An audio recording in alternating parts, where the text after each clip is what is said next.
Sergio Pérez is going all out for the win at the Chinese Grand Prix, and it's not just because he said so in his extensive statements that we are now going to follow. If it's not what is conveyed by all he has said in those statements where he confirms Japan has shown how confident Sergio Pérez feels with this car. Are there also statements from Checo Pérez? Are all of them last minute? But it says we were playing too much with the car last year, revealing sabotage, and I'm going to show you the big difference. We've already mentioned it on eSportsManiacos, the difference between Japan. And another track is that the Japan circuit is one of the worst for Sergio Pérez. We'll explain why this detail and the difference with 2023 and all the statements Checo Pérez has made before the China Grand Prix. More interesting than anything, watch out because the Mexican is going for more Verstappen, and watch out for the bomb of the day. Should Red Bull be worried? Niwi has been seen near Maranello. Are the rumors of Niwi signing with Ferrari beginning to be confirmed or not? I obviously haven't put this on the cover because which is a super rumor, but we've seen it. We'll analyze it at the end of the video because at the beginning we have to analyze Sergio Perez's preview for this Grand Prix in China, where, be careful, it's going to be much more positive than the Japan Grand Prix, I tell you now. And at the Japan Grand Prix, it's you. He was as close to Verstappen as feasible for a long time now. 2022. Watch out because here comes Sergio Perez to make a splash in the Chinese Grand Prix. Pay attention to what the Mexican driver said at the last minute.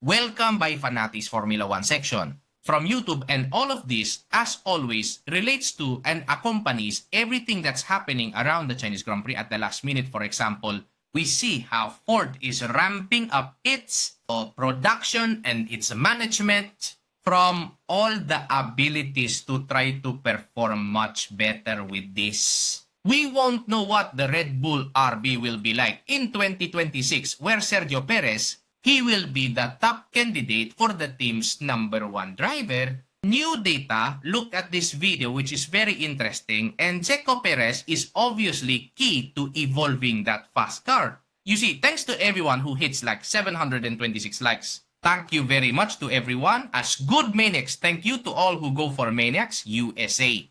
To support the channel as we are growing now, 173 people and the videos are getting a lot of views. And in this comment, before analyzing what Sergio Pérez says, for example, we see Guy Micolaso saying, "Thank you, Alberto, for keeping us well informed." Specifically, Rock tells us, "Checo, in Latin America, we will always support Checos. Greetings from Bolivia." This one isn't Mexican and also supports Checo Pérez. All of this is very much taken into account by who that we have already made progress, which is the #1 setting and the key to understand the contract that's coming for Sergio Pérez.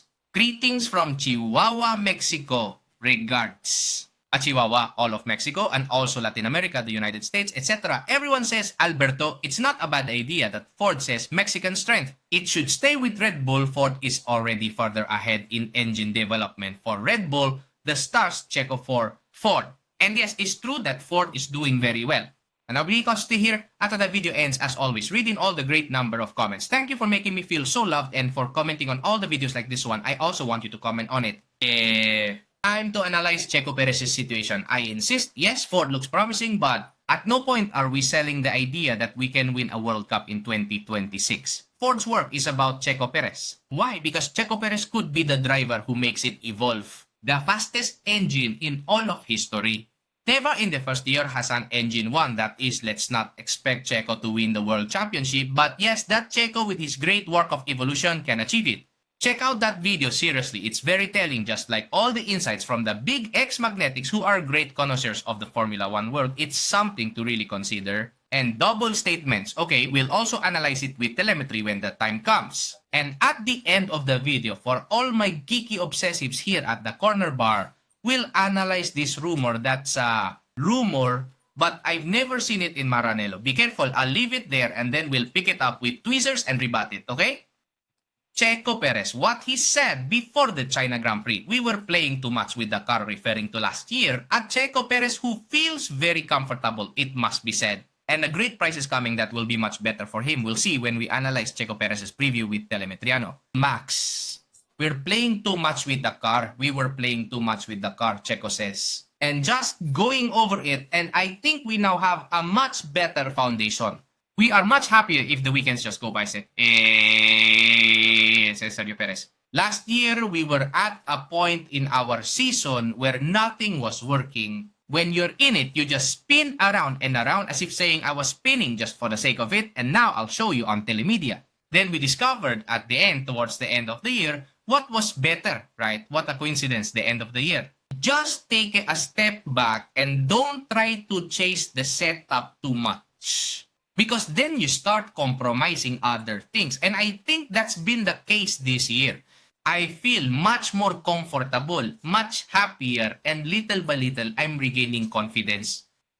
Very optimistic, Sergio Pérez. And I insist, I still think this is the championship where we need to support him the most. 2024, please. Because the chances are very high with everything that's happening and with the performance being shown and their worst circuits are behind them, we still have Spa, Silverstone, and Barcelona to go. But everything else, be careful with Checo Pérez. Probably Suzuka, it's hard to see the improvement because you're more focused on other circuits. So I think from that point of view, we have to wait a few races to learn. Really about her package. I mean, Checo Pérez is saying, take it easy. I know my performance wasn't the best in Japan. But it's because it was the worst circuit, as rightly pointed out by fanatics. And notice, it's easily understood because here we can see the difference between Verstappen and Checo in Japan 2024. And notice that the difference is 4 tenths, 5 tenths, 4 tenths, 7 tenths. In which, now, here, for example, Checo drives faster by a tenth. Here, it's 4 tenths. Here, we talk about Czech driving 7 tenths slower. Here, we're talking about a tenth. So we see how just another tenth alone, if the partner remains very stable at the start of a race, if we see a fast lap, for instance, lap 11, to pick one at random, dito be... Let's see what happens in 2024. We still have the same problem. The problem is here, as we have said many times, the high-speed curves, even Checo Pérez last year. He said you don't know what it feels like when you're not comfortable with and you're going at 200 kilometers per hour through these kinds of curves are Spa curves, for example. They're also Barcelona-style curves. Well, notice that this part was the worst in Japan by far. And see how here Checo Pérez comes in underneath. 2 tenths faster than Verstappen on braking, and when it starts in all these sequence of curves at the end of it all, he gains a tenth. What does this mean? Well, it's 2 tenths plus 1 tenth, that's 3 tenths, and that's stretching it a bit because it's slightly less 2.5 that Sergio Pérez loses in this section on top. And then in the following ones, it's more or less the same, loses a tenth here. In this last break, loses a bit, in total stays 4 tenths behind. This is a difference that is much more than acceptable because it's the difference at the worst circuit of Checo. Why? Because now I'm going to show you 2023. 2023. You can see here, it has nothing to do until Checo retired. Notice the difference per lap of 1.5 seconds, 1.8 seconds. Notice that the Checo with the arrests, he arrived here with a 3 tenths lead, 4 tenths at the braking.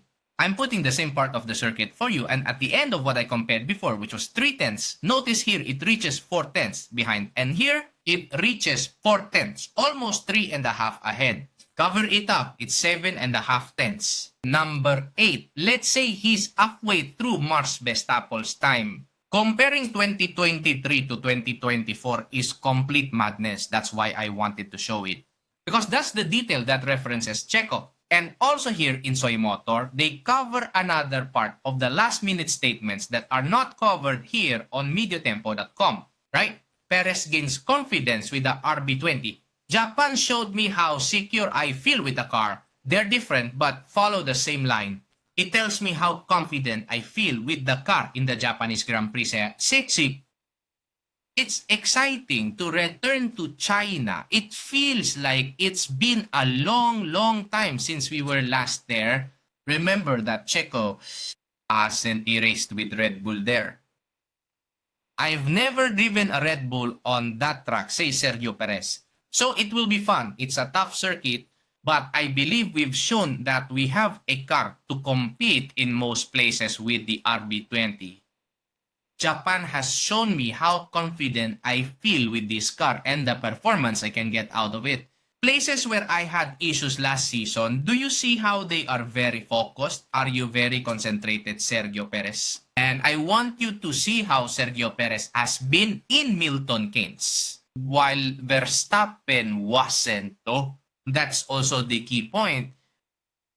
Verstappen, they all trust everything Lambiase does. Sergio Pérez is very different now, changed, and not just for going to the factory to set up the cars. We already know it's not the first time he does this season. And here you'll see it in the statements. I have never driven a Red Bull on this circuit, so it will be fun. It's a tough track. But I think we've shown that we have a car to compete. Japan has shown me how confident I feel with the car and the performance I can get out of it on site, which I had issues with last year. And continue. So this week, I went back to Milton Keynes, where I have worked hard with my team to prepare for the upcoming weeks of competition, to show you that Sergio Pérez needs to carry updates and also get used to those updates by doing overtime in the factory. Preparation is very important when you have a sprint weekend. Remember, it's a sprint weekend, different from last year. First, there will be a free practice session, then the sprint qualifying. Saturday will be the sprint race, and then 4 hours later will be the quali for the race. And then on Sunday, we will have the race. It's a bit different, isn't it? Preparation is very important when you have a slow weekend. Sprint, as we have very little practice time in the car. That's why Checo is doing this. Don't count out Checo winning this weekend, because the free practice 0 has already been done. The new format will be hard to digest for everyone, but we are all in the same boat, my friend. The goal is to get as close as possible to the points throughout the weekend. This Sergio Pérez does not put Verstappen in his sights, but focuses on himself to get the best performance and thus knows that better results will come. We're looking forward to getting to China, and these are statements from Max Verstappen. The Dutchman continues saying that, as it's going to be quite a challenge, especially since it's a sprint weekend. Since we have not raced on this track since 2019, and with the only practice session it will be about making sure we have set up the car in the best possible way and managing our tires. Do you see the big difference between how Sergio Pérez is approaching this 2024 season and how Max Verstappen is taking it? With the setup set, it has already worked for me and I'm going to win. On the other hand, Checo Perez says, no. Let's see. Let me check something. Australia and Japan didn't go all that well for me compared to Bahrain and Jeddah. And yes, it's normal compared to last year, but notice how it does not settle in the statements. It seems to settle. Not at all. It goes to the factory because he wants to even cut that difference to fight for the championship. It's clear what Sergio is doing. Perez is a very typical strategy of Fernando Alonso when the Aston Martin started to do well and no one knew if it was going to win the 33. Tomorrow, it was either going to win the championship or do nothing as it ended up happening. And what was Fernando Alonso doing? Staying quiet. I already know because I knew about the opportunity. You remind me a lot of Sergio Pérez, that Fernando Alonso. It says, and the team has been working hard to prepare. Notice how this added element brings more excitement for the fans. The fact of having to manage tires and having only one sprint session, and Sigef is blessing, which is good, and the team has been working hard to get ready. The team. By team, we mean Sergio Pérez. He's been even in the simulator preparing the RB20 for the Chinese circuit. Hopefully, this is a point in favor of Sergio Pérez, of course. China is a great circuit and has a unique layout with tricky turns and long straights that provide many opportunities to overtake and Verstappen. I've always enjoyed racing on this track, so we're eager to see what this weekend has in store. Verstappen, who so far has not done any free practice sessions, is keen on the setup his team will bring him. Checo has been in Milton Keynes this week. Here it is revealed that we were also saying this yesterday in the last minute video. with the cover photo that you can see here, but Sergio Pérez is getting everything ready. We've also analyzed telemetry from 2023 and 2024, so you can see the wide difference of the new Checo Pérez. How can he fight? For the World Championship, the second position is more than enough because if he won last year with a highly sabotaged car, this year the car is much improved. It must be acknowledged. There could be very big opportunities. Eye on the detail. And for all my geeky Expo maniacs who stayed till the end, thank you because I know it's you. Those of you who go for maniacs have been supporting from the beginning, and I know you are also the ones who asked for it months ago. You've been asking for it, and that's why we've done it. So first of all, thank you because I know you are the ones staying in the video and you're the core of Sportmania. The reason I come from work now dead tired because I woke up early because I have a lot of work. See guys, but I am eager to inform you about what Checo Perez said because it's important because I'm still hopeful that Checo Perez could become a champion. If last year I kept it up, it would be anti-cohesion till there were almost no chances left because I knew that Checo Perez had the car to be champion.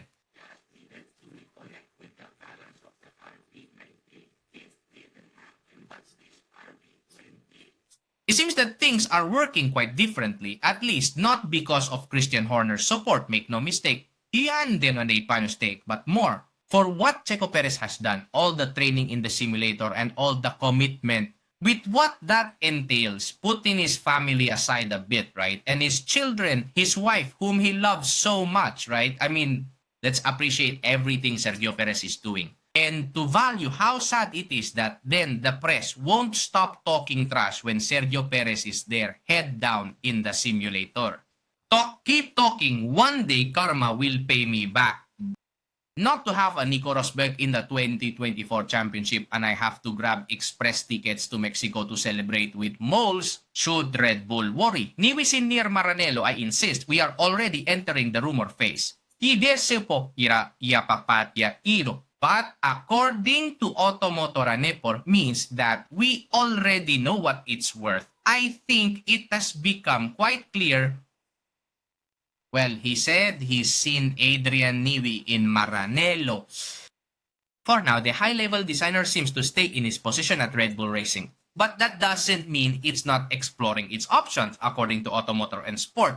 According to the German media, Newey was recently seen near Maranello, the headquarters of Ferrari. And I wonder, don't these statements go in unison with what we have been explaining in the last hours about what is being done by Helmut Marko, right? A Helmut Marko who's delighting Thor. From Wave. Sorry, Wave is calling for Stroll to be expelled and wants its Nota to move up to Red Bull, and German Marcos is tasked with removing Checo Perez, which is what Wave is asking for. All these manipulations are explained in this video, which has already got 32,000 views in less than 24 hours. That's something for 21 hours. That's because there is very interesting information there. I insist, go check it out. And this is just a rumor that I take more as a rumor. More attempts to overthrow Red Bull because look, if German Marco has the plan to take Verstappen to Honda Aramco, as I think is 2027, when Alonso is not around or in 2028 or 2060, it annoys Verstappen. But since they have that plan and it was mentioned by Honda and he said it on numerous occasions, the SOC plan in the middle of things, it's breaking Red Bull. And what better way to do it than to highlight everything about the Horner case? They've done that. Highlighting all the trash against Sergio Perez. Highlighting problems with Ford. And speaking well of Wave, everything is being fulfilled. Ano di ki German press, si supposedly close to the Verstappen clan, suddenly drops another bomb about Newey seen in Maranello. Okay, this is a saying. Talking for free in this world doesn't happen. Nibuhi would now be looking around according to the German media believes that neither Win cares for internal political games nor the power struggle supposedly maintained by Horne and Helmut Marko, them with their offenses. They set up their own pirate Netflix and put it on the web. At the same time, it clarifies that Newey is tied to Red Bull until the 26th, so a possible change wouldn't be considered until after that.